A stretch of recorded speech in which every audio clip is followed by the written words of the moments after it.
ஹே போக்கி ஃப்ரெண்ட்ஸ், உங்கள் எல்லாத்துக்குமே ஈவி போக்கிமானை பற்றி தெரிஞ்சிருக்கும். ஸோ அதோட எவால்யூஷன்லாம் தெரிஞ்சுக்கணும் அப்படின்னா சப்ஸ்கிரைப் பண்ணிக்கோங்க. ஃபஸ்ட்டு வந்து பார்த்திங்க அப்படின்னா அதோட எவால்யூஷனில் வெப்போரியான் வாட்டர் டைப், இது ஜெனரேஷன் 1ல் தான் இன்ட்ரடியூஸ் பண்ணாங்க. ரெண்டாவது பார்த்திங்க அப்படின்னா ஃப்ளோரியன், இது வந்து ஃபயர் டைப், ஜெனரேஷன் 1ல் தான் இந்த மாதிரி இன்ட்ரடியூஸ் பண்ணாங்க.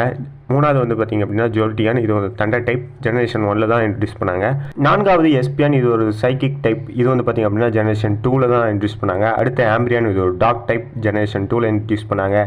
ஆறாவது வந்து பார்த்திங்க அப்படின்னா லிஃப்யான், இது வந்து ஜெனரேஷன் 4ல் தான் இன்ட்ரடியூஸ் பண்ணாங்க. இது ஒரு கிராஸ் டைப். ஏழாவது வந்து பார்த்திங்க அப்படின்னா கிளர்சியான், இது ஒரு ஐஸ் டைப், ஜெனரேஷன் 4ல் தான் இன்ட்ரடியூஸ் பண்ணாங்க. அடுத்து வந்து பார்த்திங்க அப்படின்னா செல்வியான், இது வந்து பார்த்திங்க அப்படின்னா ஜெனரேஷன் 6ல் இன்ட்ரடியூஸ் பண்ணுறாங்க. இது ஃபேரி டைப். ஃபேரியில் ஈவிக்கு டைப் இது தான். ஸோ இது வந்து ஈவியுடைய 8வது எவால்யூஷன் அப்படிங்கிற கணக்கில் வருது. ஸோ இந்த 8 எவால்யூஷனில் 9வதாக இருக்கக்கூடியது தான் நம்ம ஈவி. நான் என்ன சொல்கிறேன் அப்படிங்கிறது ஜேர்னிஸ் பார்த்துருந்தீங்க அப்படின்னா புரிஞ்சிருக்கும்னு நினைக்கிறேன்.